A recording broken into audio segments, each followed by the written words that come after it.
Are you ready? Stand by.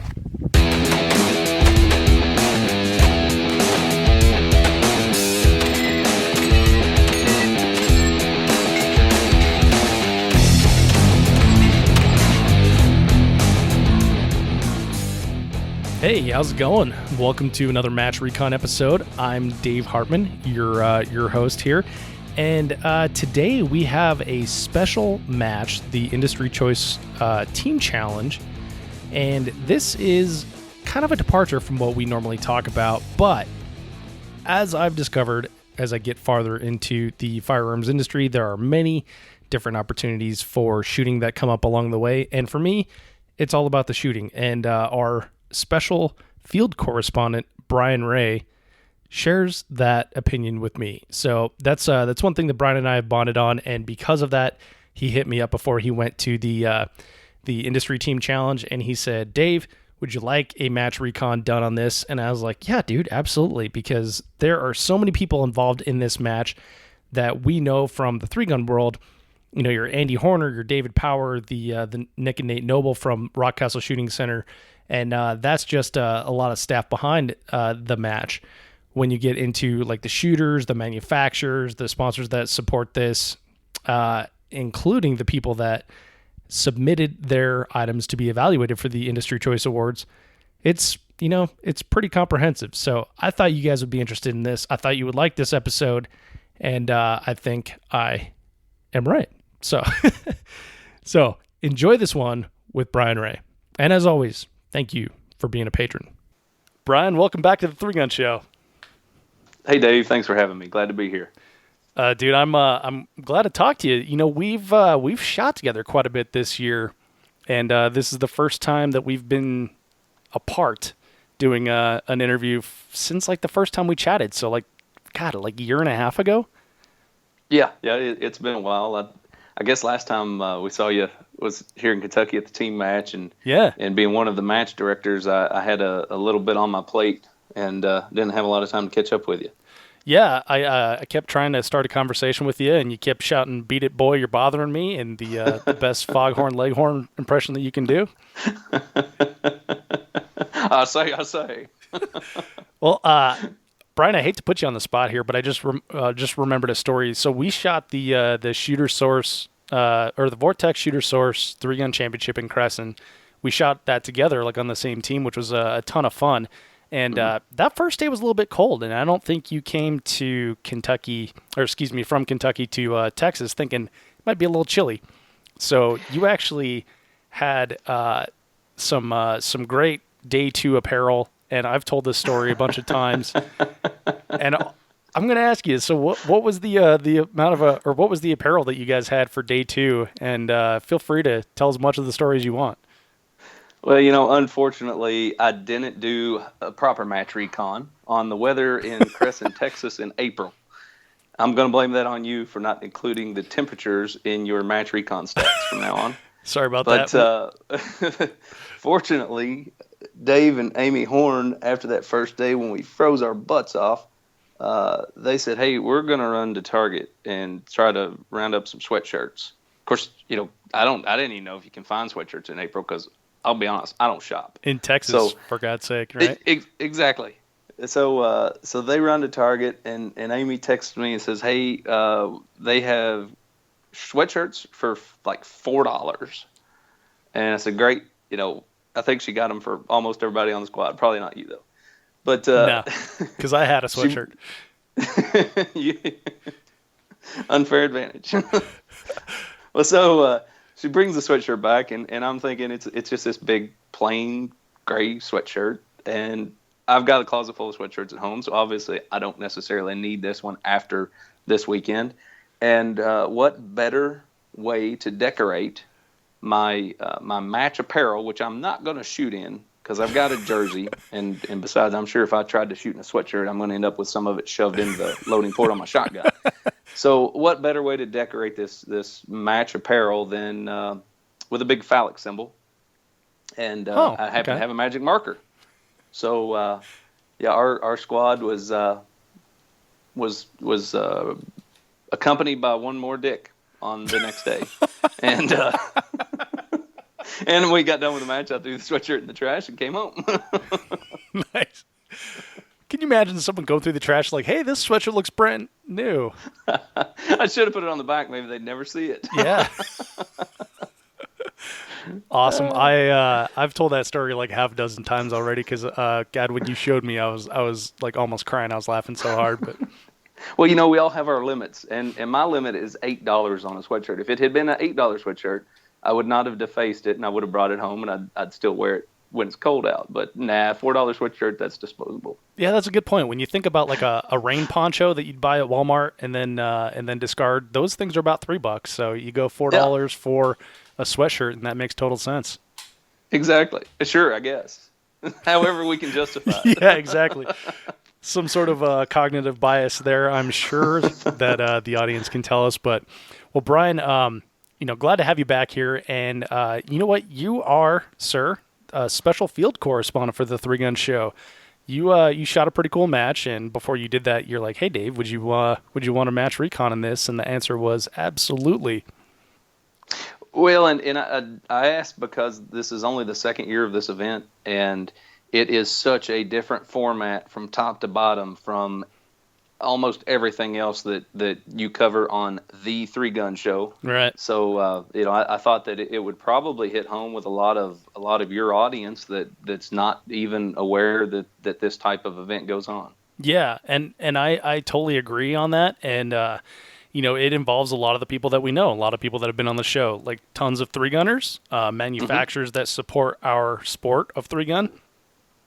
Yeah, a lot of them. Almost all of the manufacturers there were included in that group. Yeah, and of course it's at the Rockcastle Shooting Center, which are great friends. And the other thing would be that I actually had an episode 130 where David Power was on, and he told us about the Industry Choice Awards, and that was something that I got to participate in. And this is the Industry Team Challenge, which is like the sister sort of event to the Industry Choice Awards. I'd forgotten all about you were one of the evaluators at the ICAs, and that is cool because we actually, as competitors for this, we were able to use a good portion of the gear that you spent 2 or 3 days evaluating. Yeah, it was pretty cool watching the pictures scroll by on Facebook that Rockcastle put out and seeing like, oh yeah, I remember that one, I remember that one, I remember that one. Yeah, that was a part of it, I guess, when you compare what we normally do to this, that's the it's the benefit and it's kind of the kick in the shin of using all of this gear that you've never shot before. You get to pick it up and fondle it for a couple minutes right after the stage brief, and then you're expected to use it, on the clock for scores. So nice. It makes it a little challenging, but on the same hand, we got to shoot some gear that I probably would never have the opportunity or the in some cases the desire to shoot otherwise. Yeah, that's the way I felt too. Like I think there was a couple bolt rifles that I never thought to pick up and look at, but once they were there on the table for evaluation, obviously I was compelled to pick them up and to shoot them and everything, and they actually ended up being a lot of fun. So I can't wait to hear how they performed in the match there. I think of course, I can tell you how they performed in the match, at least for our team. And then I think Recoil Magazine is going to have a multi-page article on the ICAs from the evaluation process all the way through the award process and those winners of different categories in one of their upcoming issues. Very cool. Very cool. Well, we'll be looking forward to that, and I will be picking up Recoil as usual to check it out. But Bryan, let's get into it, man. So what match did you shoot? This was the 2017 Industry Team Challenge, and for the people who have been around this game and the firearms industry for several years, they may remember the old Shooting Industry Masters that was put on by NSSF. Mm-hmm. That ended, I think, in 2015. And it was such a fun format that David Power and the guys at Rockcastle and probably some others that I'm not aware of got together and formed the idea for the Industry Choice Awards, which is what you participated in evaluating products submitted by manufacturers, all on their own merits, without any enticement of sponsorship dollars or advertising, or it's completely anonymous. Everything is just evaluated straight up, and ultimately, winners are picked. But it involves the ICAs, which I think we're in May, and then the Industry Team Challenge, which is kind of the culmination of the whole event here last weekend. Yeah, and I think that's a very important point that you made there, is without any sort of bias. From my understanding, and granted, I wasn't a part of the old Industry Masters, but it was sort of like a unspoken, whoever contributes the most wins the prize. When in this thing, the Industry Choice Awards, there is no way to contribute as a company. It's all done independently. The volunteers are there for evaluation on their own volition. Food's provided. That's pretty much it. And we weren't even allowed to say beforehand that we were going to go do it. I had to get permission from the nobles and from David Power to mention it on the show. Yeah, I had the privilege of being on part of the ICA panel last year, and of course it was the first year, and there were some things along the way that had to be kind of adjusted and corrected, but same thing. We didn't tell anybody we were going beforehand. I got there, I was able to speak my mind, both good and bad, about products that I'd never seen, some of which I was very familiar, and even a couple that maybe some of my sponsors had sent, that things that I might not be willing to tell more than one or two guys face to face. And now I'm able to write it down on a forum. But hey, you all need to change this, or this is really great, and this is set yourself out amongst the market. So the anonymous factor of this thing is incredible. I remember one product in particular, and I'm not going to name the manufacturer, but it was I'm having a hard name coming up for it other than turd, and that's not something. I know people that work at that company, but it's not something I'm going, hey guys, y'all really came out with a turd here. But I was able to put that on the forum because I wasn't worried about them being pissed every time they saw me. Yeah, or hurting their feelings. Right. And the good side of that. So I kind of try not to get too many things, and it's kind of hard when you're a three gunner and a podcaster for a living, because there's a lot of things involved in those. But there was actually a couple products there, and I want to say two that I can recall off the top of my head that I was like, I would purchase that. I would pay. If Brownells had free shipping, I would buy one of those right there. Well, this year at the match, one of the rifles that I would probably never have the opportunity or even desire to shoot otherwise was a Ruger American in 450 Bushmaster. Dude, that is the exact rifle when I was talking about bolt actions a minute ago that I would never, ever pick up in a store. Never, not once. Well, the stage we shot it on was a hunting stage, and we can get there because it's a really cool idea that Andy Horner came up with. But so you've got four guns, you got four guys on your team, and it's as a team, it's to decide who's going to shoot what. And most of the time, I kind of sit back and I let my team talk. And if somebody says, "Hey, what do you want to shoot?" I'll say it, or when we start strategizing, I'll offer my opinion. But as soon as they show that one, I say, "Guys, I'm going to shoot that." And I've always liked big bullets, and there's something about that little short fat case. That's just a cool round. Yeah, I was pleasantly surprised. I kind of ridiculed it a little bit when scoffed maybe, like, what the heck is this? And once we shot it, man, it was a ton of fun, and I was pleasantly surprised. Yeah. There's some of those opportunities. You're like, wow, I'm glad I did this. If nothing else, just because I never would have experienced that. Yeah, for sure. Gets you out of your comfort zone a little bit. Yeah. Yeah, but back to the match. The match was the 21st and 22nd of this month, July, and it's held at Rockcastle Shooting Center. That's a place very near to my heart, just because it's so close to the house for one, and they have so many great events. And I think everybody, even if they've never been there before, they're treated like the cousin. And I'm not talking about Cousin Eddie when you pull up in the parking lot with your RV, but. But yeah, they're just treated like family. So It's always great shooting a match there, and this one didn't disappoint either. Yeah, it's a great venue for sure. Yeah, the match was a points match, but the stages, because they're all different types of shooting, had different point values, I think. I guess we may as well get into that here. So we're Sure. coming from the 3-gun show, and we generally talk about 3-gun. And with 3-gun, we have printed rule sets, and we have all of this preconceived ideas of how a match is going to be run and scored and awards posted and arbitration period and all of that. Well, this is not a 3-gun match. So we're told up front that we're going to be shooting 8 different types of stages. I'm going off memory, so I'm going to miss something. There was one 3-gun stage single. There was one 3-gun stage relay. There was a thing called pistol XS. There was another pistol-only stage, sporting clays, trap, and a long-range stage. And I'm missing one. And the hunting stage. And other than that, we're told that on each stage brief, we're told of whether it's a time stage with penalties for misses, or if it's a points-only stage and you only have a maximum par time. We're also told beforehand that scores will not be published.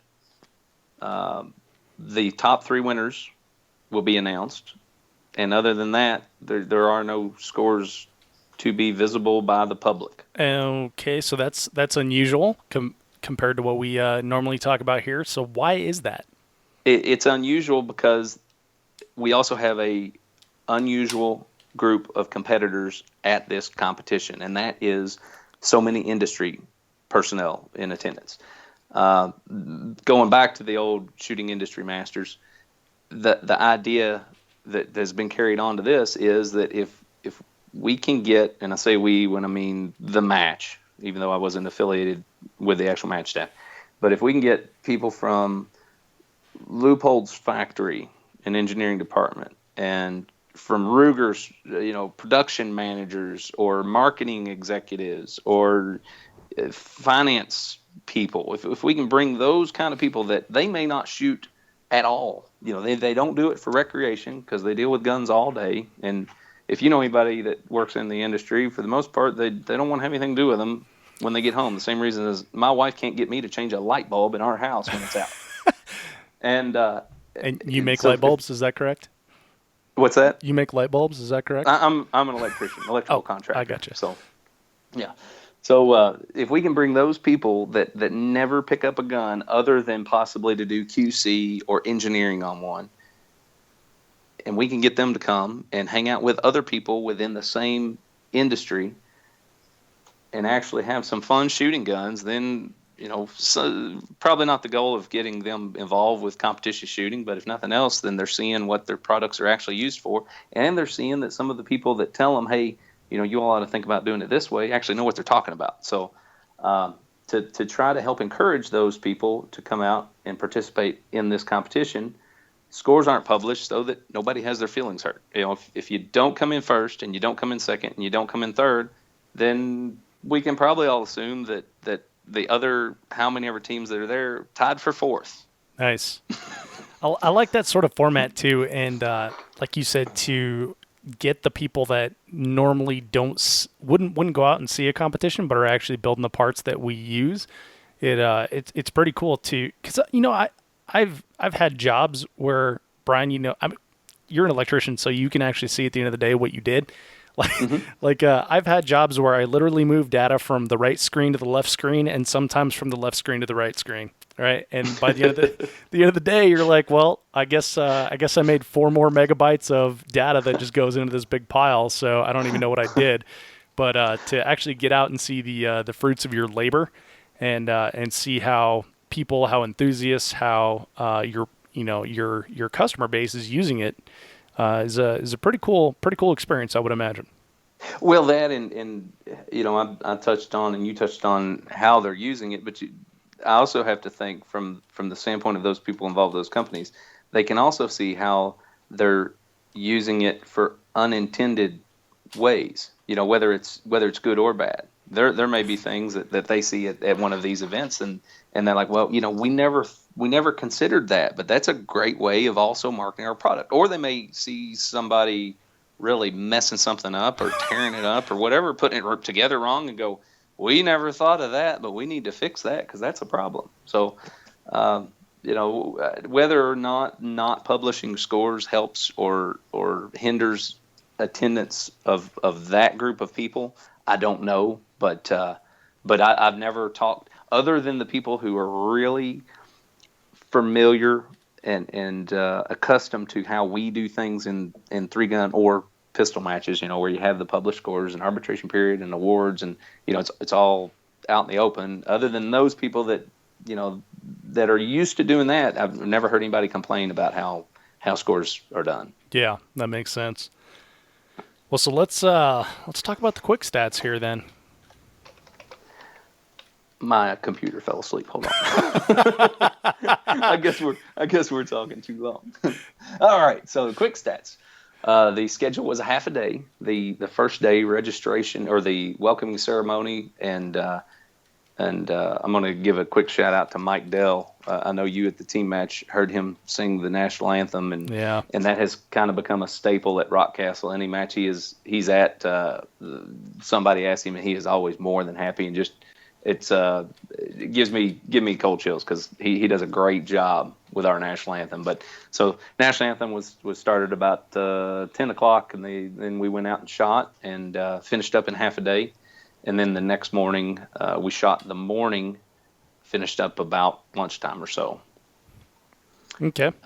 Match fee was $1,600 a team. Now, that's a little bit higher than we're accustomed to. Sounds high. But if you show up with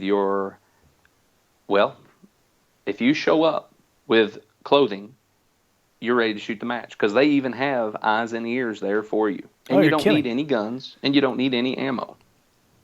So I don't know what that's worth, because I refuse to consider how much money I waste on shooting. But it's got to be worth, quite a bit. Yeah, for sure. We shot a lot of ammo at the match. So it's $1,600 a team, and I think there was like an early entry and a late entry, but that's all published as part of the match info. Gotcha. Number of shooters this year, attendance was down a little bit. I think some of that is due to the state of the industry. There were about 20 teams of 20 teams for score, and then they allowed either 4, 5, or 6 people per team. If you had 5 or 6, though, they had I don't know if they dropped the lowest 1 or 2 scores, but anyway, you weren't at any disadvantage if you only had 4 people on your team, but you could have up to 6. Gotcha. So about 90 shooters total. Okay. And then the division winners, they do have an industry and a pro division. The industry division, of course, comprises of people that actually work for the companies, and I'm not talking about like some of the sponsor shooters work for the companies in a marketing position, but actual people in accounting or people in engineering or people in product development, whatever their case. So to be an industry team, you actually have to be with the company. And then the pro side is anybody else. You don't have to be a pro shooter. Anybody that wants to show up with 3 buddies and a check for $1,600 can shoot. Well, it should be like that, right? With people that actually work at the company. It reminds me of the old Simpsons episode where Mr. Burns put together the Ringer team, and he had like Ken Griffey Jr. for playing softball instead of the dudes that were actually working the reactors. I remember that, and I've never watched Simpsons religiously, but I do remember that episode. I did at that time for sure. And that does provide the the opportunity for a manufacturer to put together a ringer team and put them on the pro side, and get a little bragging rights. Absolutely. So the Trigicon team actually came in both the first industry and high overall, I believe. And those are a group of guys from Trigicon factory. So they awesome. They smoked us because we came in second. which I guess would have been first pro, but can you really call us pro if we got beat by an industry team? I don't think so. And so the team you were on was Rockcastle Shooting Center? Yes. Rockcastle was our team. It was myself, Brian Vaught, Ben Fortin, who is another local that Ben and Brian and I used to shoot the old Three Gun Nation Pro Series back, first couple years they did that. He's an incredible shooter. He's kind of been out of the game for the last couple of years, and I've kept in touch with him, called him up and said, hey, why don't you come out and have some fun with us, and bring a friend if you have one. And it took him a couple weeks, but he did find a friend. and the friend he brought is a guy that has a lot of experience shooting, but no competition. And cool. And the guy shot lights out. He's a great athlete and a real marksman. And we had a wonderful time, the four of us shooting together as a team. Nice. That comment reminds me of how you guys run your team match. The no, we don't make teams. You should try to be nicer, and maybe you'll have two friends. Yeah, exactly. Imagine how big of a problem we'd have getting teams to sign up if we had 4-man teams instead of 3. Oh, I know. I love it. So, what other opportunities were there a part of this match? Well, okay, so we talked about the $1,600 match fee, and we told you that the ammo is provided and the guns are provided, and you can even get free iPro, Ear Pro if you show up with nothing. Well, also included as part of this starts with the Thursday night, the reception before the match starts, and the reception was at the Bowling Green Hot Rods Minor League Baseball Stadium, 25 minutes south of Bowling Green, in a suite because it was hot. And I didn't go to the reception because I live too close to drive down there and drive home and drive back for the match. So, but talked to some people that did, and it was a reception in a suite, air conditioned suite. The minor league baseball games going on outside. People are having a good time, networking and all, and that's the reception. It wasn't a check in and here's your shooter bag and hey, wonder where everybody's hanging out tonight. It was pretty obvious because they were all at the baseball game. So that's cool. I like that. That was an awesome idea. The last year they did it, I think the reception was at the Corvette Museum, and if you've never been there, even if you're not a big Corvette fan, that's something worth seeing when you're in Bowling Green. But yeah, it's pretty impressive. This was very unique, and everybody seemed like they had a really good time. So you have that Thursday night before the match. We started shooting midday Friday. Finished up Friday, I think it was about 4 o'clock or so, maybe a little earlier. And then that night, Friday night at the lodge, they had barbecue outside and a band. And if you've seen some of the pictures, the band had a couple of ladies in it that they could really sing, and they weren't hard on the eyes either. Yeah, I did not. The pictures didn't really portray their singing very well, but they were absolutely gorgeous. I was wondering, not from Kentucky, right? I don't know. I didn't ask them. Kentucky joke. I'm just kidding. They were probably from Tennessee, but we won't hold it against them. Makes sense. So then, let's see. So that was Friday night. Saturday, we got up. We shot in the morning, and then Saturday, when shooting was over, they had a 4-man golf scramble. So you could take. Our team did not golf. I haven't picked up a golf club in 20-something years since I was in high school and hit something with it other than a ball. But they had the golf scramble Saturday afternoon, and then awards was Saturday evening at Convention Center in Bowling Green. Fully catered, excellent dinner. It wasn't black tie, but I did wear a collared shirt that had sleeves. Wow. So, that's pretty fancy for me. Yeah, that's like your wedding anniversary and apparently this event, right? Exactly. Yeah, but and there were probably some other things going on in the middle that I just completely missed out on. But It was a full event. It wasn't just you show up, you shoot, you wait to shoot the next day, and then you go home. So well, and a couple there were a lot of side things going matches on. too, right? They did. They had a side match to benefit the. I may mess this up. I think it's the Junior Heritage 2A camp. Becky Yackley, she didn't shoot the match. She came down and just ran the side match. Yeah, that was like And a word soup. It's the 2A Heritage Junior Camp. Okay, I'm not surprised at all that I got that mixed up. That's okay. And then they also had a really cool side match to benefit a group called Freedom Hunters, using Matthews Genesis bows, which are the bows that all the NAS program uses, and aerial targets. So imagine a clay thrower, instead of throwing a 4-inch traditional shotgun clay, it throws a 8 or 10-inch foam frisbee, and you have to shoot it while it's in the air. No kidding. Was it? And did you try that? Addictive. It's addictive. I skinned it a couple times, and they had it last year too, and I could not connect. I think Vaught hit 1 or 2 this year, and he hit 1 or 2 last year. So I mean, there's something there about his ability to shoot moving things with a bow. I don't know where that comes from, but it's addictive. It was $10 for 10 arrows, and you put your 10 down and you shoot your 10 arrows. You're like, I got so close. I'm gonna have to do this again. Oh man, it's like a carnival ride. It was fun. It sounds pretty cool. The shooting something out of the air like that with a bow, and I've never done that. I didn't even know it was a thing. Well, it made me want to get some of because the arrows, and I'm not a bow hunter. I know very little about it, but the arrows have this specially designed fletching that allows the arrow to travel, but it quickly slows down, and then of course the tip goes toward the ground. The fletching is up, and they're brightly colored, so they're really easy to find, and it's what people use for squirrel hunting. And as I'm shooting this at this disc in the air, I'm thinking I may have to start hunting squirrels in my backyard with a bow, 'cause this is fun.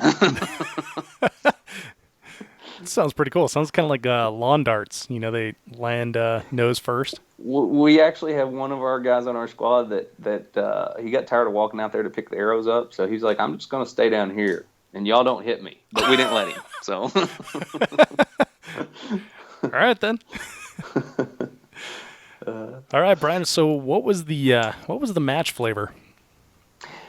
Again, can't compare it to a 3-gun match. There was no shotgun loading unless you missed and had to pick up the targets, or of course the sporting clays or 5-stand where you load without any concern for how long it takes you to. Mm-hmm. Each of the stages tested very specific different skills with rifle, pistols, and shotguns. Completely different from what we're generally used to, other than 3-gun stages. But the flavor of this match really is just a networking opportunity for industry professionals and the people who would shoot in the pro shooter, whether they're actual pros or not, to just be able to get together and enjoy a couple days on the range with gear that we don't have to buy. Probably a good excuse for like team building, right? So instead of going and renting a cabin out in the woods and talking about your feelings, now you're shooting and enjoying each other's company. I can't see how a cabin in the woods talking about your feelings improves anything about your job function. Again, I got that from The Simpsons. I really don't know. But I'm sure there would be some people that would argue, and probably rightfully so. But yeah, you take, especially you figure some of the guys from one company that may not have any experience or exposure to products from other companies, and now you're putting these other products in their hands. They're like, wow, I really like how they've done this. And I'm sure there's a lot of this that goes on at the factory, but right. In that type of setting, you're going to be limited also to what you get to do with it and how you get to use it, versus you're now stuck out here in a field and you're just looking at it in a different direction. So I have to think that would be a lot more beneficial for a group of people from any manufacturer getting together and going out and doing this than, like you said, sitting in a cabin talking about your feelings. Unless you have a lot of feelings to talk about. Me, I don't. I have feelings. So hungry. Yeah. Yeah. Back where I used to work, I worked with a bunch of engineers, and there was this lady engineer who said that all the guys in the office had either hunger or anger as feelings and nothing else, which was kind of hilarious. And very true, which is why they said it. Yeah, and sometimes you find yourself being angry just because you're hungry, right? So yeah, a little hangry then. yeah. So Brian, the next one we usually cover is terrain. Obviously a little different in this sort of match, but give us an idea of like what the shooting areas were like. I imagine not all of this was done in a bay stage, right? No, they didn't. They had a couple of stages that probably could have been in bays, but they didn't use any of them because of logistics of traveling one stage to the next. We had the long-range rifle stage was targets out to 450 yards in Thunder Valley. And then the three-gun stages, one of those was using the tobacco barn. Anybody that's been to Rockcastle shot in, out of, or shot the tobacco barn itself. And I think we shot out to 200 or so on it. And then another stage that was natural terrain, the traditional natural terrain three-gun in the woods, shooting out of the woods into a field at some steel out to 150 or so. And then, of course, the sporting clays, I've never, other than this match, the match last year, and the old Trigicon shooting challenge that was held at Rockcastle, I've never shot sporting clays. But every time I do it, I'm like, wow, this is really fun, and I should do it more often. Yeah. Rockcastle's got a sporting clays course that snakes in and out of the woods that are at the part of the property they call Cedar Point, for those that are familiar with it. And it's just it's a beautiful setting for sporting clays and mostly shady. So, you do it when the sun's up, you don't bake. But that we had that one, and then we had the five stand is their traditional five stand stage that's right there at that little pond as you pull in by the red barn. So Yeah, okay. Yeah, that's plenty of terrain to look at. That little pond area is like on the backside of where the bays are, right? No. This is the pond that's way down the road. Oh. They use this area a lot for the long range matches, the Mammoth Sniper and the long range series they're doing now, because you can shoot from this area, kind of where this pond is. You can shoot across like 4 different fields out to 850 yards or something. But that's where this pond is. It's set up just as a permanent five stand location. I gotcha. And so for someone who hasn't been to Rockcastle Shooting Center in Kentucky, obviously the short answer is get down there and check it out because your mind will be blown. But how would you describe Thunder Valley? It is approximately 300 yards wide and about 1,100 or 1,200 yards long. And it's a shallow valley with the bottom of the valley doesn't run right down the middle. It runs toward one side, the side opposite the road. So essentially it's kind of like the biggest pistol bay in the world with trees around it. I like it. That's a great way to describe it for sure. Somebody's going to email you. They're like, no, in fact, by Google Earth calculations, the largest pistol bay is at whatever range. But, I've never been there, so. Prove Brian wrong. No, that's a great way to describe it. And, center is, what, like, I guess you'd call it wild grass. I don't know. Do you call it? Yeah, it's mostly broom sage and grown-up fescue. And whenever they set a matchup, they decide where they're going to set the long-range targets. They go out there and they mow a 20 or 25-foot circle, put the target right in the middle, move on and mow again for the next target. So the whole field, I think they only mow it like twice a year, but maybe it's once a year. I can't remember. But anyway, wherever you want to put targets, you've got a big ridge behind them that catches any rounds from leaving the range, if you want to call it a range. And as long as you don't have fire going toward another stage, there's a lot of times when they set the targets out, they have a crossfire in a general area, but it's an impact area, so you can't go out there anyway. Right. And so when you mentioned the tobacco barn, it's pretty much at like the entrance to Thunder Valley, right? And it is literally just a barn that's slowly deteriorating, probably used to hold tobacco by the name. No, actually, in fact, it does still hold tobacco. Oh, The Blue Ridge Mountain match. I don't remember if this last year it had tobacco in it or not, but a lot of times it has tobacco in the barn hanging, and Andy will move the hanging tobacco out of the way enough that you got a path coming through it to be able to get to the shooting positions, and just it creates one more obstacle. And then on the way. I've lived in Kentucky all my life, and my grandfather's family actually raised tobacco, and I've helped strip tobacco, and nothing weird for me, but some people, they get in there, they're like, what is this stuff? Yeah. Well, that just goes to show my naivete in that sort of area. Like, I had no idea that tobacco was hung in there. I would have expected it like on the ground, like, hey, No, we're getting way out of the three gun show's realm of knowledge, but that's what we do. So you gotta dry it, and the best way to dry it is to put it in a barn that has some natural ventilation, but keeps all the rain off of it. And I think generally they hang tobacco and let it dry about 2.5, 3 months, and then you go through a process called stripping it and remove all the leaves and segregate the leaves into what kind of type of leaf they are, and then you sell it. So. All right. Well, clears that up. Now I know why they call it the tobacco barn. Where were we? Where were we? Yeah, well, that's right. I thought we were just like BSing on the phone here for a minute. So, tell me about the skills utilized in the match. There were very few difficult shots. We generally, with match recon, we try to learn as much as we can about the previous year's matches for a specific event, and we practice either long range slugs, or we practice a lot of shotgun loading, or long range rifle, or quick and dirty fast rifle, whatever the match flavor tends to be. 5-inch plates out to 25 yards with a pistol, because there's no pistol paper maybe.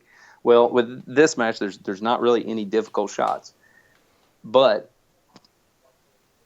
when your team has read the brief, they're usually really wide open, other than the sequence, and now it's your turn to analyze. Okay, what guns are we using on this stage? Who within our team has experience with this particular kind of gun, or maybe owns one? But a couple of the stages we shot Knicks on. Pat Kelly calls it a Jonic because he knows how they actually say it, and I'm a Kentucky redneck. But yeah, I call them Canics. Okay, so we got Canic, Jonics. Well, we shot those on a couple stages, and Vought. These are pistols, by the way. What's that? I said these are pistols, by the way. Yeah, it actually won the handgun of the year in the ICA, the SFX. Very cool. Very cool. Yeah, congratulations to Century on that. That's awesome. But we used them on a couple stages, and Vaught's been shooting one. I think he shot at that 5K that was here a couple months ago, and he shot it at a few locals and different events. And so, we get to this one stage, and we're like, well, here's the Knick, and that'll be the fourth shooter or whatever it is. And we're like, Vaught, you're shooting here. You've got more time on this gun than any of the rest of us total. So you're here.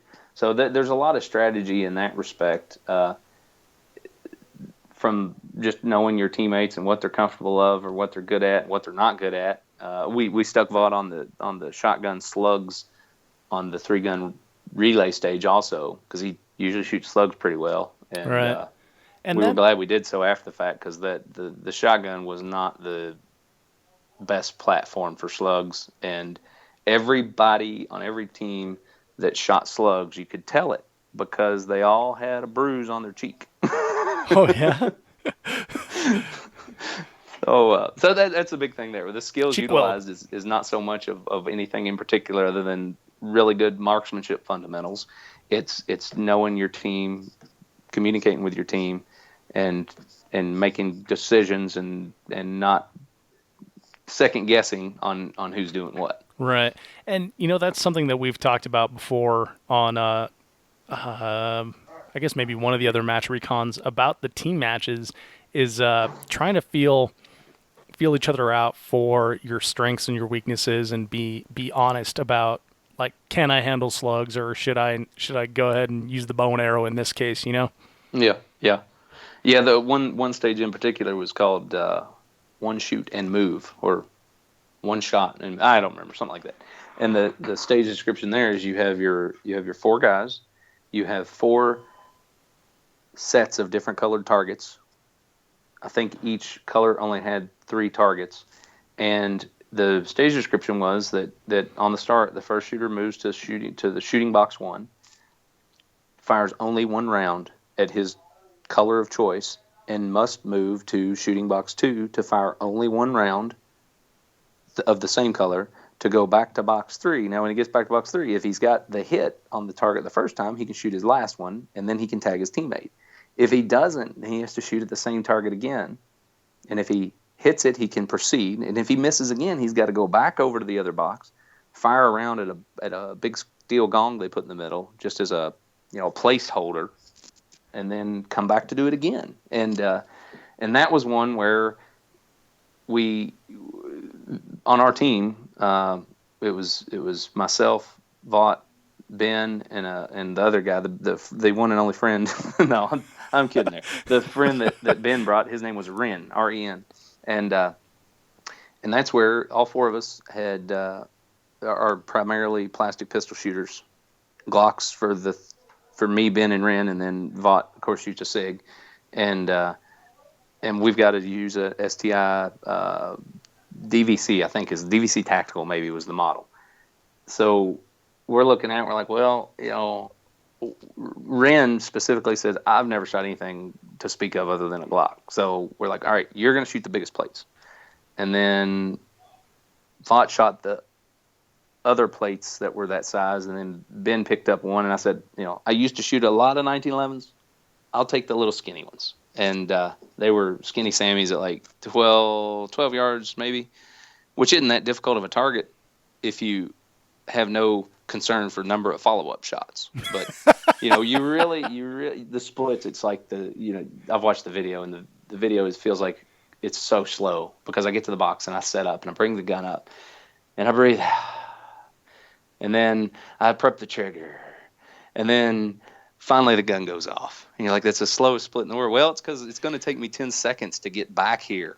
If I miss this one shot and have to make up this one shot, it's going to take me 10 seconds to go do what I have to do before I can come back to do it again. Yep. So, that's a case where you just got to talk about what you feel comfortable with, your teammates, what they want to do, what they feel comfortable doing, and then come up with a plan. So, our last run on that stage, we shot it clean. Each one of us, all 4 of us, went 3 for 3. So that felt pretty good. I don't know where it came out. We'll call it a stage win because we hadn't seen scores. Yeah. No one can prove you wrong, right? All right. So then what was the farthest shot and number of long-range targets? Farthest shot was 450 yards, and it was on the long-range stage. We had a F1 Firearms in 6.5 Creedmoor, and then we had another F1 in 308. And they had 2 positions. They had a prone and a kneeling, and I didn't see anybody take the kneeling because the way it worked, it was all points-based. And if you went to the kneeling position, you did not have to shoot as far for the high-value target as the prone. But it wasn't that much different, so about everybody, I think, shot prone. But the 6.5, and then of course, because the targets you had 4. I'm going to have to back up a little because this is confusing for those that weren't there. Sure. So the 450 yard was worth 5 points, I think, and then there was a 400 that was only worth 4, and then a 3 something that was worth 3 points, and then like a mid threes, and then like a 310 that was worth 2 points, and then there was a 200-yard target that was only worth 1. So if you don't feel good about yourself and you want to shoot the close target to pick up some smaller point values, you can, or you can go big or go home and shoot the 450. And the 6.5 was a laser beam. They gave you the drops. They had to chart it for the 300 or for the 308. Here's what your reticle looks like on every target. For the 6.5, here's cool. what your reticle look like on every target. So assuming the rifles are zeroed and assuming the dope is right, then it's kind of point and click. But so I was at 450 on that one, and then I think the 3-gun stages we shot at to about 2 on the one, the relay, and then about 150 maybe on the single. And then the hunting stage, I think the far target was about 250 yards with a 30-06 bolt-action hunting rifle. And then that same hunting stage, we had other targets that were from maybe 80 to 200. And there were numerous of those. Of course, it was a relay, so one shooter only shot a specific number of targets. So I didn't shoot the the 30-06. I shot the 450 Bushmaster. So I only shot 3 targets at from like 80 to maybe 120. Right. So kind of confusing. The number of targets doesn't mean that's the number of rounds that an individual shooter fired. Right. I gotcha. All right. So how was logistics? The registration process was through a form rather than practical registration. Piece of cake, no problem. And then check-in was, back up a little bit. There was good email communication pre-match. They did have a late change for the venue for the reception. I can't remember where it was supposed to be. In a couple of days before the match, they changed it to the minor league baseball game. So they emailed that out to everybody and said, hey, same town. I think it's just down the street, and now we're going to see a baseball game instead of just hang out. So email communication was real good. Check-in process at the match took all of 30 seconds. You walked up, you said, hey, I'm so-and-so. My team's here. They said, well, does anybody on your team, if you hadn't signed a waiver, the traditional waiver, if you hadn't signed in the last year, here you go. And you're done. Yeah, they had a little bit of swag. I think they had some stickers. They had koozies from Century Arms, provided koozies for your choice of soda drink or adult beverage. And then I think they had some catalogs sitting out. So simple check-in. Scoring, we've talked about. I don't know how it worked out. We came in second. Nice. So, and then prize table, they give trophies to the first place team, and they sold raffle tickets for a few of the items, and all of the remaining items that you all used as part of the evaluation for the Industry Choice Awards.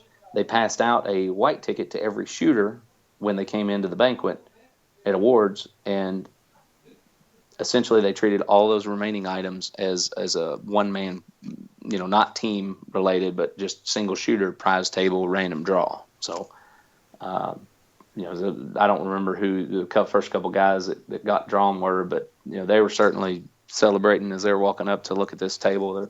I think they had 3 of those SIG Kilo rangefinders that are Bluetooth enabled and track the movement of the sun, and they probably know when the target you're looking at took its last bow movement. I don't know. They're amazing. But those are all sitting on the table. So that's how the prize table. I hate to call it prize table because that would signify that it's an award for something, and this was just a random draw table. Right. Which still a prize, right? Like just random prize table, random draw. It is. It's the prize of being good at being random. Yeah. And I think for this kind of match, probably makes sense to do it that way. I know I've heard a lot of heartburn in the past from people that are like, "Oh, that's bullshit," but usually it's only the guys that are going to come in 1st through 5th that claim that. So, well, that's a whole nother discussion. We should have that discussion sometime. It'll be fun. I would be glad to, but you'll probably want to morph my voice because my feelings on it is probably not popular with that group that and I've won a lot of cool stuff over the years, and it either gets stuck in the back of my safe or it gets sold. So what value does that offer to those companies that donate it to a match? Yeah. Not much. So, but yeah, that's how it worked here. Cool. It was random. And otherwise, I guess you'd have to tell the manufacturers, hey, you got to send 4 of everything because we're going to, if we award it to a team, then, they're going to have to figure out how to split this up. So, no, it did. It worked really well for that format. And they had enough product there that everybody that got a white ticket for being a competitor walked up there. Hey, that's cool. All right, so let's talk venue. Obviously, Rockcastle Shooting Center. Yeah, Andy Horner, of course, was match director again this year. He did it last year, and Andy's got a lot of experience directing matches, and he's got a lot of experience directing matches at Rockcastle. And the first couple years of Blue Ridge were a bit of a painful learning curve because of having stages in just incredible locations on the property that you have no hope of getting to if it rains. And one of them, actually, sidebar, I think it was the last year, it was in April when it got rained out again. He told the ROs to go to the stages, and if people show up, to run them. But things were it was too nasty to assume everybody's going to be able to shoot everything. So that's why they had to call it. Well, he calls Brian Vaughn up. He's like, "Why aren't you at your stage?" Because Brian and I worked this every year. It's been Kentucky, and Brian goes, "Andy, I went out there and it's a lake." He goes, "What do you mean?" He goes, "I'm telling you that the shooting position is under about a foot of water, and the long range targets, you can't even see them because they're gone." and this field, they called it the General's Field. I don't think anybody's used it for anything other than hunting since this match, because you have this problem as it rains. And this field, what was a field the day before, is now like a 3 or 4 acre lake. So That's crazy. It was awesome. I mean, to see it, you look at it. I went out there with him to look at it. I'm like, wow, this is incredible.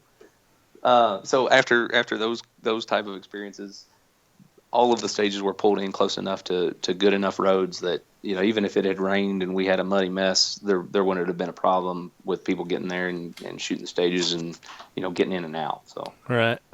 Well, that's good to know. The sporting clays was awesome because where their course is, they have a path it looks like a golf cart path, except it's a little rougher, cut through the woods. It winds in and out. And when you start your sporting clay stage, you come up to a table and they tell you, pick out 2 shotguns for your team to use and go down that way. And you hop on a golf cart and you drive down this little path. And when you come to a sporting clays, I don't know what a stand, Station? a hole, stage, I don't know what they call Station? them. There's like 5 of station. That'd be a good name. When you come to the station, you hop off your golf cart, hopefully put it in park, and then you shoot that station, all 4 of your team members, and then you hop back on your 2 golf carts and you go to the next one, and you go to the next one, and you go to the next one. So it's just like golf in that respect. We probably drive. Well, I don't know. I've seen some crazy golfers too. We probably don't drive faster than them, but yeah, that was really neat. Just because you're winding in and out of these woods, and you pull up to a station, you get off, you shoot, you get back on, you move on. So plus golfers are drinking too, so they get out of control. Yeah, and that's the nice thing about. Even though we like to have fun after we're done, I've never seen anybody that has even thought about trying to crack one early. So yeah, we don't have to worry about that. But yeah, it was a lot of fun. It was really neat, just that setting of, we shot this one, let's move on to the next one. So and then let's see, we talked about the 3D archery. I'm looking at my notes too. I'm sorry. Sure, no, that's fine. My computer is not asleep at this point. Oh, the 3D archery targets with steel. So the hunting stage. Tell me about that. You got 4 positions, and you're told this at the walkthrough. You got 4 positions. From each position, you have 3 targets. Position 1 is from a deer blind that's on a tripod stand. So it's like 15 foot up in the air, looking out across this field. They tell you which targets there are. Now, when you look across this field, you're looking at about, I'm going to say, 30 3D archery target animals. I mean, the full-blown animal. There's a bear out there standing on his back legs with his front paws up in there like he's going to eat you. And that's like full size? He's full size. Huh. He's a smaller bear. Maybe he's only 6.5 foot tall. He's not 9, but he's full size. There's rams or doll sheep. I mean, there were animals out there when the ROs were talking. They're reading the brief, and they're like, from this position, you're going to engage the doll sheep. And I'm like, what's a doll sheep? I mean, I've seen them on Discovery Channel, but I've never hunted them. So they'd be like, they're the ones right there with the curly horns. Oh, okay, I got it. So, you from the deer blind, you shoot 3 out to 250 or whatever. Then you have a log, and from the log position, you have to shoot 3 animals. From the tree, you have to shoot 3 animals, and from the last position, which was prone, you have to shoot 3 animals. And each position has to be from a different teammate. Each position is with a different rifle, and you have to move as a team from position 1 to 2 to 3 to 4. So everybody has to be present before the shots can be taken. Mm-hmm. And so what they did on these archery targets, because if you shoot them with a gun, they're foam, they don't do anything. Just goes right through, right? Exactly. Unless you take out the core in the kill zone, which is made for the arrow to be able to stick in, and you pull the arrow back out. If you take that core out, now you have a hole all the way through that target. Right. And what they did is they set MGM steel targets out not inside the animal, but just behind the animal enough so that when you're looking at the animal, looking through his kill zone, you see a steel target, and when you hit it, the RO can call a hit on that steel. Nice. I was looking at your notes, and I was thinking, like, God, how do they, when you talk about the energy and the impact, how do they keep the foam target from blowing apart, and how do they keep it from knocking over? But that's pretty cool. It just goes right through and hits it on the other side. Yeah, impacts the steel that is on the backside of the animal. One of them, the bear, was actually like 120 yards behind the bear, because the bear is right at the log as if it's gonna eat you. And you can't shoot steel with I think that was a 308 from that position. You can't shoot steel at 6 yards. So they took where the bear's kill zone was, and back at the woods line, 120 yards back, they put the steel target. So it was a really neat use of props, and that's what we consider them in 3 guns, just props. But it's a little different than just engaging steel targets. And you had to get, like I said, I think the position I shot from, I had to shoot a bear, a boar, and a coyote with that 450 Bushmaster. So nice. You get up to there, and you're looking at all these different animals, and you're like, well, where was the coyote? I don't.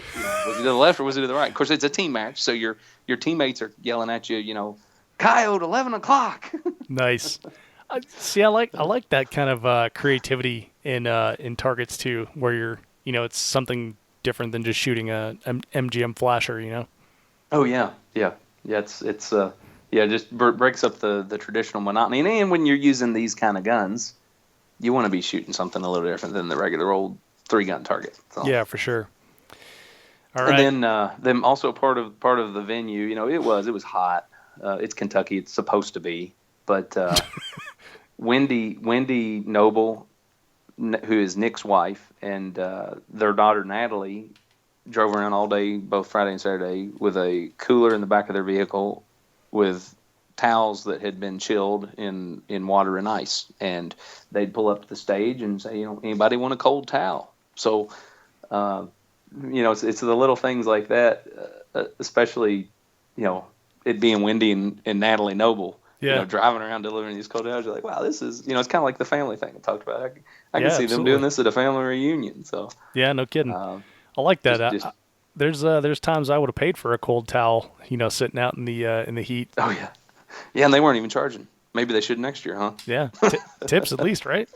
Yeah, and then each stage, instead of having just a water jug with plastic cups, they also had those, but then they also had coolers with ice cold Gatorade. So just another little bonus that you traditionally don't see at most matches. Sure. Yeah, and I don't know if it's you can answer this one from your perspective. I don't know if it's because I'm getting older or what, but there's part of that, like, I just want to suffer less, and things that make me suffer less I appreciate more nowadays. I believe so. Unless it's on the clock. Yeah. Well, that's a good point. Like, it's the contest is on the clock. The contest isn't like how long can we keep Dave out here in the sun or the rain until he's upset at life, Well, that's another good reason that you should come next year. Yeah, absolutely. Gatorade and cold towels. Gatorade and cold towels. That should be the tagline. Industry Choice Awards, Gatorade and cold towels. All right, Brian. So the pre-communication, we covered that a little bit. There was plenty of emails prior to the match. Yeah. I think the schedule for everything had even been posted on their website for the ICAs and Team Challenge. I don't check it often, so I don't know if it'd been up for 1 month or 6 months. Yeah. But yeah, it's been posted on the website. And then of course you get to the lodge and you walk in the front door and registration's off to the right, and there's the glass window in front of you, and they've got all of the squad schedules with the teams posted, and they've got the schedule of where to go, and they've got the map of the property of where the stages are, and it seems like they had a couple things up there that were even irrelevant because they're so good at communicating, but I don't remember what they were now. That's another thing is I like to know where I'm supposed to be and when and that sort of thing. And some matches, it seems like the part of the challenge is figuring out where the F you're supposed to go once you get there. And a lot of times you're met with, oh, well, it's on the website. You're like, oh, okay, Yeah. well, I'll just take my Verizon service from Denver, Colorado, and use my 1X bar roaming data so you don't have to tell me where I need to be. And hopefully it loads before our time that we're scheduled to start. Yeah, exactly. And I'm sure that, I guess it's kind of rose-colored glasses or whatever. I've been at Rock so much that I just need to know the time. And I guess that from my perspective, some of that I probably overlooked. Maybe the maps could be a little better, but as well as I know the place, it's not anything that even really crosses my mind. Right. Well, and that's one of the great things about when we were shooting in Texas with Bethany Harris and Amy Horn is they all knew where I needed to be and when, and all I had to do was just ask one of them. I love having responsible people on my squad. I do too. I absolutely do too. It was great. All right. So the staff. What was the staff like? A good portion of the staff were experienced ROs that you've seen at major matches, and then quite a few of them that RO some of our locals in this area. Mark Roth of Roth Concepts was one of them. It's not very often that you walk up on a stage and it's it's a guy that is so in tuned with our 3-gun segment that he's just there working the match. Joe Niederbach was one of them. He's worked all kinds of matches over the last 5, 6, 7 years, across a lot of the eastern U.S. One of the ROs on the long range stage was a guy named Justin Vidito, who is I think his title is Director of Training at Rockcastle now. Oh yeah, and some of his prior experience includes I think he was an instructor at U.S. Army Sniper School, and he was also on the History Channel, the show called Alone, where they dump guys out in the middle of nowhere, and they don't come pick them up until they tap. So, interesting guy. Sounds like he's fun. got a lot of experience at a lot of different things, and he was out there RO in the long range stage. So.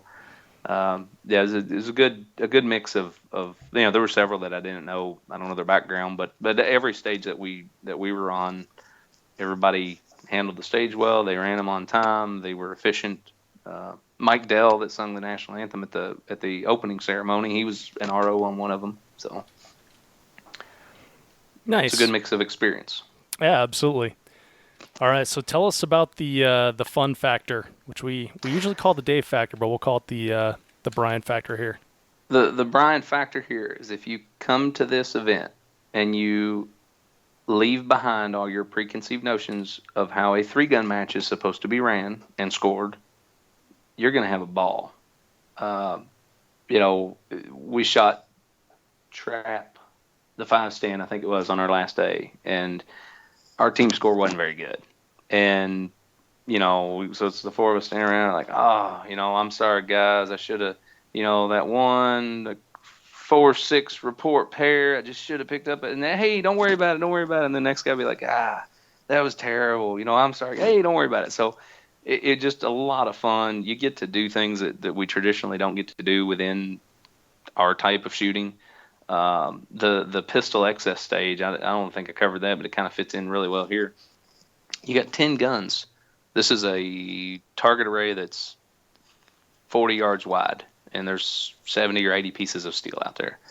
And you have 10 guns across the width of this target array, and each gun is loaded with either its magazine capacity or 10 rounds, whichever is lower. So there's some compacts out there that only have 6 rounds in it. There's some full size that have 10.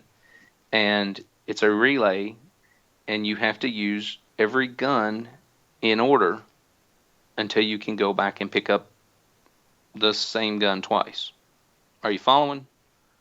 Oh, I'm following. So now we're talking about, there's 10 guns up here, and probably 3 of them had I ever shot. And same for some of our teammates. Like, all right, so who's going to go first? And I'm going to go here, and then you're going to be second because that's going to put you on this gun. And then, you're going to go third, not because of the gun you're going to shoot the first time up, but the gun you're going to shoot the second time up. Or I gotcha. Maybe I am more confident in my skill of shooting this particular small target that's at this position than you would be. So if you end up getting up here, don't shoot that target. You shoot the big targets off to the left and the right. Or maybe you're shooting the compact gun, so you shoot the poppers. And then I'll shoot from the next position over. I'll shoot this full-size gun with a longer sight radius and higher capacity, and I'll shoot the little targets. And that stage is it's a ball. It would be fun to do with your regular gear too, just to see how much faster you could shoot it. But that would take a lot of the fun out of it. Sure, yeah. So part of the joy of stage guns is trying to figure out how they work and where they're hitting or even and where stuff. they hit. You pick up a gun and you traditionally, I think, at least me, I zero my pistols with a 6 o'clock hold, so I don't cover my intended point of impact. Well, a lot of these guns are 12 o'clock hold, or you might even have to hold right off the top of the target. So you break the first shot, hopefully on the biggest plate. You call it, and you see where it impacted, and you go, oh, wow, that's like 6 inches under where I called it. So I'm going to have to aim, off the top of these plates with this particular gun. And of course, you go through those 10 and you come back around and you start using guns for the second time of your choice. And hopefully you remember where it was hitting the first time rather than what gun you used last and where that one impacted. Yeah.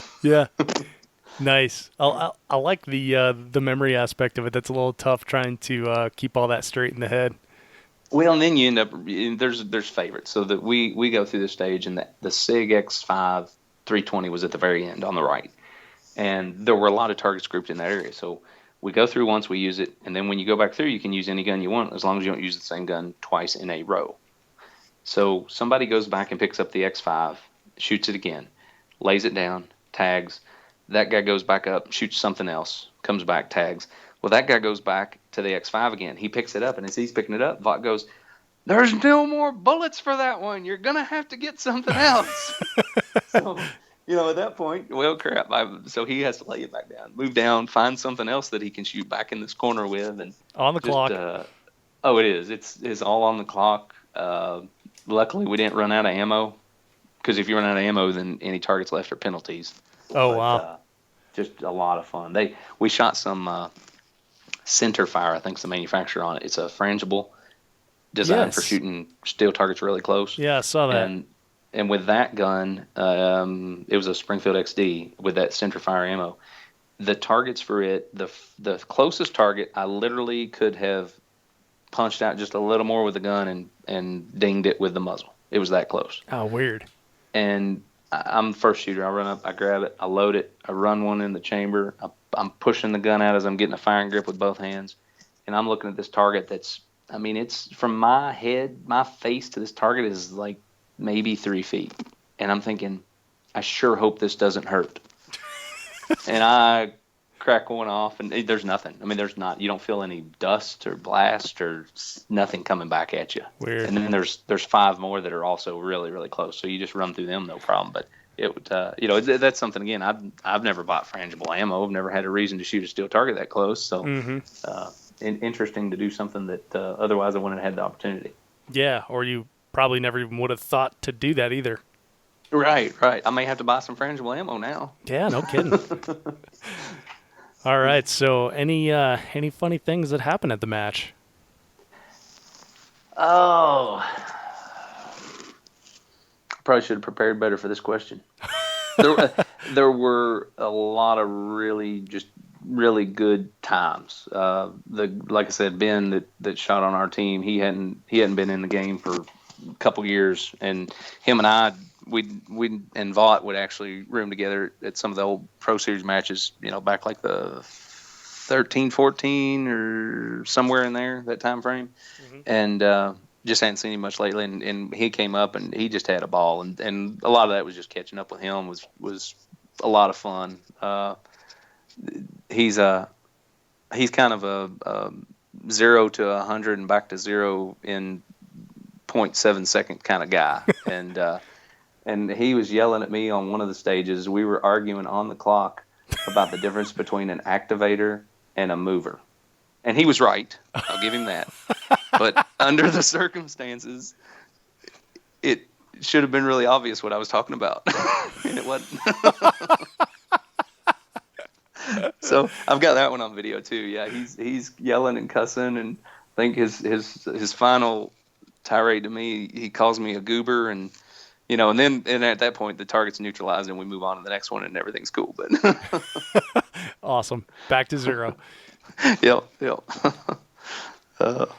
But it is. It's if you can not overlook. If you can not associate this with what we're used to as far as scoring goes. I mean, this is as fun as we laughed harder probably than anybody that shot our team match back in June. I mean, it's just such an enjoyable format, and without the scores, I mean, there's things that we should have done better, and there were stage plans we could have prepared a little better, but some of it's just like, hey, we're going to give it a good effort, and we'll never really know how we did or not. So yeah, you can either let it hang out, or you can dial it back a little bit and kind of play it safe, or anywhere in between.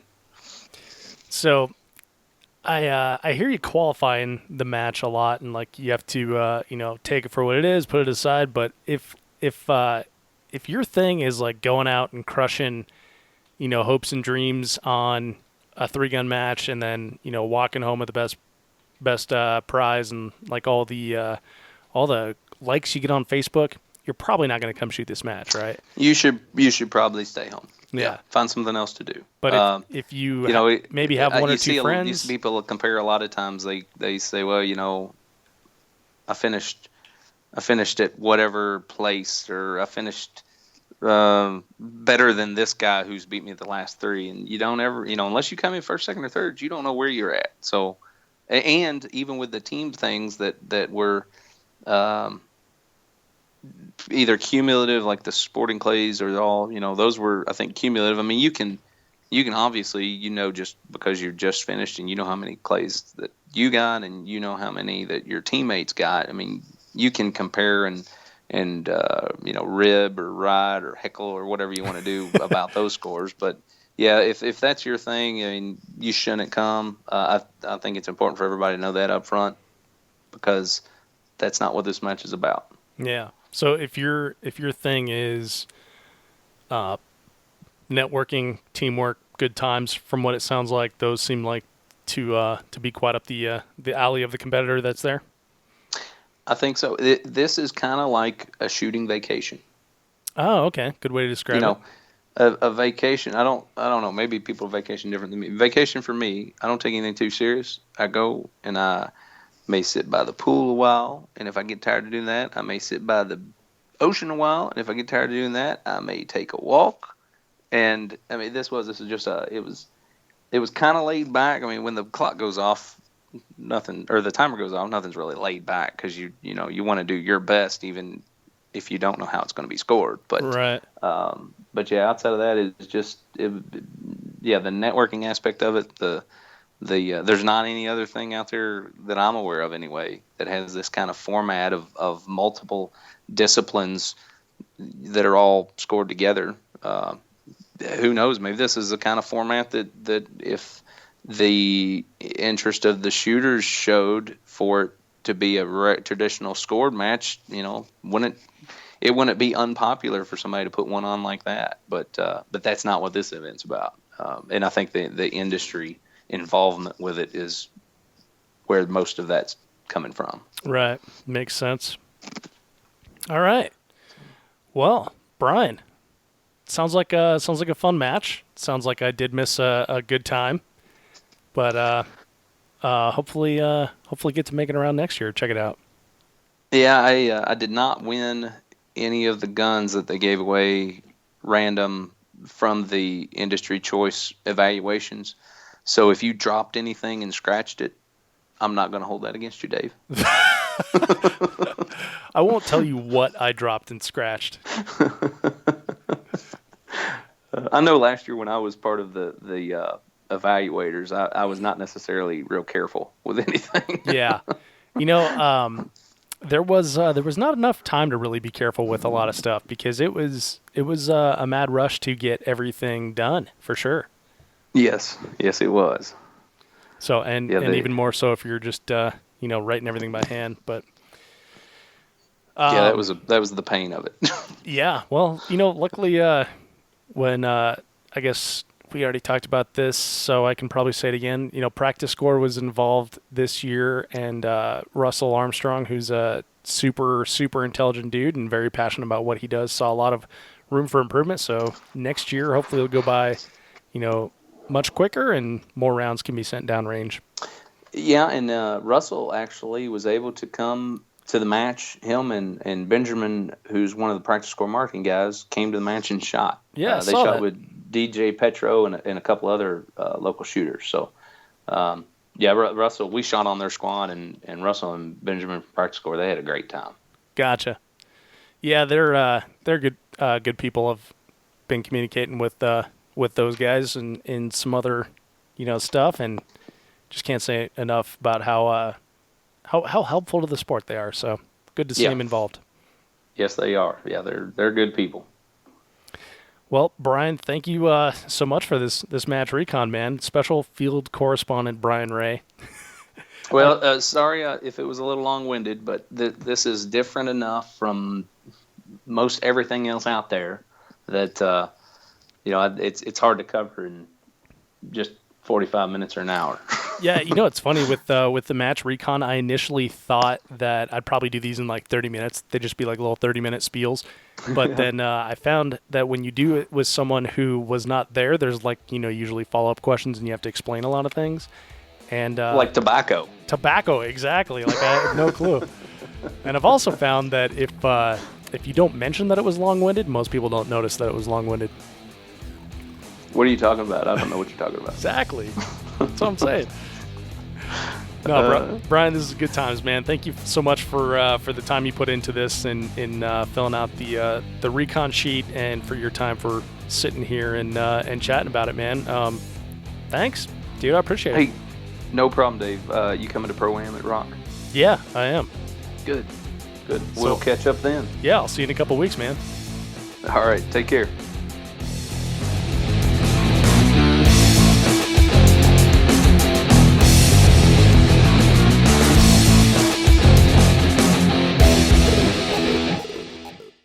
If you are finished, unload, show clear.